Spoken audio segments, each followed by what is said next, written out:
Bienvenidos y bienvenidas al vídeo de presentación de Campa, el juego de cartas de los campamentos de verano. Yo soy Aitor, una de las personas que está detrás de este juego, y os voy a explicar brevemente en qué consiste, cómo se juega y cuáles son las mecánicas que están detrás. Antes de entrar en materia, me gustaría enseñaros alguna de las cartas. Como veis aquí hay varios ejemplos.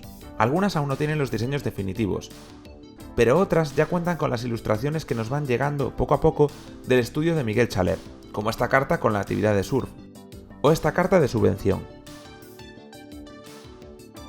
Además de las ilustraciones, ya están cerrados otros temas de diseño, como es el caso del dorso de la carta, que ya cuenta con su aspecto final, o el tamaño de las mismas, que será de 63 x 88 milímetros. La premisa del juego consiste, básicamente, en poner en marcha campamentos, y permitir que estos continúen en marcha a lo largo de un verano. Cada partida se divide en 3 rondas, que representan los 3 meses de julio, agosto y septiembre, y a lo largo de estos 3 meses, cada una de las jugadoras y jugadores tiene que formar campamentos y hacer que se mantengan en marcha hasta el final de la ronda, de manera que se puntúen. ¿Cómo formamos campamentos? Bien, para eso hacen falta una serie de cartas. Como mínimo estas 4 que están aquí: acampados, actividad, una carta de monitores y una instalación. Las instalaciones nos indican la capacidad de un campamento, es decir, el número máximo de cartas de acampados que puede acoger. Los acampados y acampadas y las actividades son lo que da puntos al campamento. Y por último están los monitores y monitoras, que luego os explicaré para qué sirven. En cualquier caso, siempre es imprescindible tener una carta de cada uno de estos 4 tipos para poner en marcha un campamento. Además, un campamento puede ser legal o ilegal. Para que nuestro campamento se considere legal, se tienen que cumplir 2 premisas. Tiene que tener el mismo número de cartas de monitores y monitoras que de acampados y acampadas, y en segundo lugar, tiene que tener también una carta de permisos. Este campamento, por ejemplo, sería un campamento legal de 2 puntos, uno por la carta de acampados y otro por la actividad, en este caso de surf. Además, sería un campamento legal, ya que tiene una carta de monitores por cada carta de acampados y tiene también una carta de permisos. Si hubiera tenido unos acampados más, podría, porque tengo suficiente espacio en la instalación, pero en ese caso sería ilegal, ya que precisaría 2 cartas de monitores y monitoras para cubrir las 2 cartas de acampados y acampadas. Las cartas que son de un mismo tipo llevan todas un icono igual y tienen el marco del mismo color. Es el caso de las cartas de monitores y monitoras, que son verdes, o las actividades amarillas. Por ejemplo, esta carta de especialistas en surf es una carta de monitores, por lo que podría cubrir a otra carta de acampados, pero tiene además una habilidad especial como monitores especialistas. Lo mismo sucede con la carta de coordinadora, que en esta edición no lleva el icono, pero tendría que llevarlo y lo llevará en la edición final. Y diréis, ¿cuál es la diferencia entre un campamento legal y otro ilegal? ¿Puntúan diferente? No, puntúan exactamente igual. La única diferencia entre campamentos legales e ilegales es su vulnerabilidad ante una inspección. Si nuestro campamento es ilegal y nadie nos manda una inspección, no pasa nada. Pero si una jugadora rival usa esta carta sobre nuestro campamento ilegal, perderemos todas las cartas del campamento y ese campamento ya no puntúa, retirándose todas las cartas al mazo de descartes.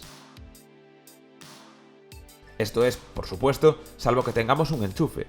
La carta de enchufe anula el efecto de una inspección, haciendo que el inspector vuelva por donde vino. La carta de enchufe sirve también para contrarrestar la multa, que hace que perdamos cartas de nuestra mano. Y hay otras cartas de acción además de estas, que son estas de aquí abajo. La subvención, que nos permite coger más cartas del mazo, el imprevisto, que convierte un campamento legal en uno ilegal hasta que logremos solventarlo, y por último la denuncia, que deja a un jugador un turno sin jugar. Veréis que hay 2 tipos de imprevistos, los de personal como este y los de instalación. Cuando usamos esta carta contra un campamento legal de otra jugadora, para poder librarse de él tiene que utilizar, respectivamente, una carta de monitores o una carta de instalación. En este caso, imaginemos que mandamos este imprevisto contra este campamento legal. Si la jugadora que controla el campamento tiene en la mano una carta de monitores, puede utilizarla para librarse del imprevisto, haciendo que el campamento vuelva a ser legal. Sin embargo, si el imprevisto fuera de instalación, sería necesaria una carta de instalación para permitir que el campamento volviera a la legalidad. De todas formas, recordemos que un campamento con un imprevisto no deja de puntuar, simplemente es, temporalmente, ilegal, estando sujeto a la vista de una inspección que haga que el campamento sea desmantelado. Una regla muy importante es que una vez puesto en marcha un campamento ya no se puede modificar. Hay que pensar muy bien en qué momento poner en marcha el campamento para evitar malgastar cartas que nos permitirían más adelante hacer un campamento más grande que nos reportara una mayor puntuación. Por último, es necesario explicar el funcionamiento de las cartas de ocaso. Son 4, en principio las 4 iguales, aunque como veis por ahora una de ellas conserva un diseño provisional, y son parte del mazo. Están incluidas en el mazo principal y van saliendo con el resto de cartas. Estas cartas no tienen ninguna función salvo indicar el final de cada ronda. En los meses de julio y agosto, las 2 primeras rondas, cuando sale la cuarta carta de ocaso, finaliza la ronda. En este momento los campamentos que están en marcha se puntúan. Los jugadores y jugadoras conservan su mano, pero el resto de cartas, las que componen los campamentos y las del mazo de descartes, junto a los ocasos, se barajan para la siguiente ronda. En el mes de septiembre, la tercera y última ronda, es el tercer ocaso el que marca el final de la ronda y por lo tanto de la partida. Ahora voy a barajar las cartas y hacer una pequeña simulación de partida para que podamos observar cuál sería la mecánica de ir jugando turno a turno. Comenzamos la partida y cada uno de los jugadores y jugadoras tiene 5 cartas. Imaginemos que el juego cuenta con otras 2 personas, una a la izquierda y otra a la derecha. Estas son mis 5 cartas iniciales. Como fui el último jugador que durmió en un saco de dormir, empiezo yo, y empiezo robando 2 cartas del mazo principal.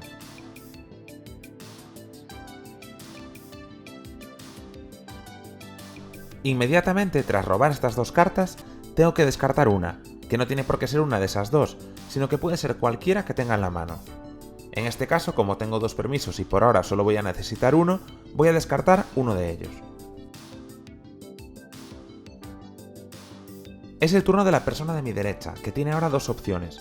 Puede coger 2 cartas del mazo principal y descartar una, o puede coger la carta superior del mazo de descartes, y en ese caso no tendrá que descartar nada. Vamos a adelantar un poco la partida y ver cómo puede ir evolucionando. Llevamos varias manos jugadas y como veis, la persona a mi derecha ya montó un campamento. Este campamento tiene una actividad, 2 acampados, una instalación, unos permisos y 2 cartas de monitores.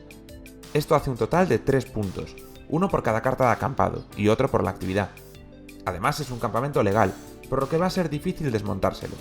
El compañero o compañera de mi izquierda tiene un montón de cartas acumuladas, pero aún no fue capaz de poner en marcha su primer campamento, y yo tampoco. Ya salió el primer ocaso, estamos un poquito más cerca del final de la primera ronda, del final del mes de julio. Es mi turno y es hora de decidir si prefiero esta carta o si prefiero coger 2 de aquí y descartar una. Como veis en mi mano ya tengo unos monitores, actividades, acampados, incluso permisos, pero llevo un rato sin montar campamento porque no tengo una instalación. Voy a probar a sacar 2 cartas del mazo a ver si hay suerte. Vaya, un ocaso. Este ocaso no cuenta como carta robada, por lo que lo dejo aquí públicamente para que todo el mundo sepa que ya salieron 2, y cojo otra carta en su lugar. Y afortunadamente son unas instalaciones lo que necesitaba para mi primer campamento. Vamos allá. Tengo una instalación de capacidad 1, en la que puedo poner unos acampados,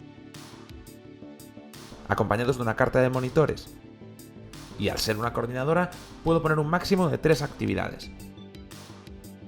Pero solo tengo 2 en la mano, por lo que pongo estas 2. Por último, añado unos permisos que hacen que mi campamento sea totalmente legal, evitando problemas para el futuro. Parece que se acerca el final, ya hay 3 ocasos en la mesa y tanto la jugadora de la derecha como la de la izquierda ya tienen campamentos en marcha. Mi campamento es algo mejor que el de la izquierda, por lo tanto no me preocupa demasiado, pero el del de la derecha tiene los mismos puntos ahora mismo que yo, por lo que estaría bien poner en marcha otro campa antes de que finalice la ronda. Es mi turno, veamos qué puedo hacer. No tengo permisos ni acampados, pero hay una carta de acampados aquí. Si la cojo podría montar un campamento ilegal. Como ya hay 3 ocasos y sospecho que queda muy poco tiempo de ronda, voy a arriesgar y montar un campamento ilegal. Robo esta carta y la utilizo para montar campamento.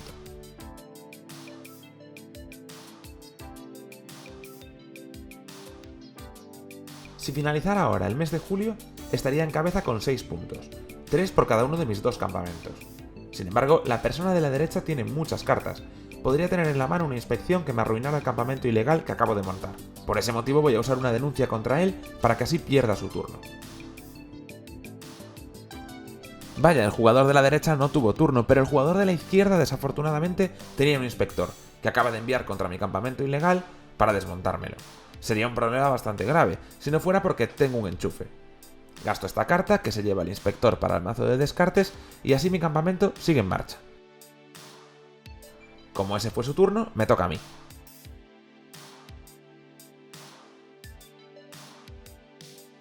Genial, el último atardecer.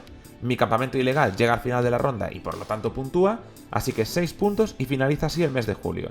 Ahora lo tengo mucho más fácil para ganar la partida. Mantenemos las cartas en la mano y todas las de los campamentos, una vez revisada la puntuación, se retiran y mezclan con los dos mazos centrales y también con los ocasos. Como yo saqué el último ocaso, me toca barajar a mí y repartir. Veremos qué pasa en los meses de agosto y septiembre. En fin, esta es la dinámica principal del juego Campa. Claramente hay alguna pequeña regla que no comenté en el vídeo, pero que estará muy clara en el manual de instrucciones. Además, como sabéis, podéis hacernos cualquier pregunta a través de nuestras redes o en la propia campaña de Berkami, que sigue en marcha hasta el 2 de noviembre, y para la que os pedimos toda la difusión y el apoyo posible. Nos habría gustado que la calidad de este vídeo fuera un poco mejor, pero no somos profesionales del mundo audiovisual y tenemos medios limitados. En cualquier caso, gracias por ver el vídeo y seguimos en contacto. Un saludo.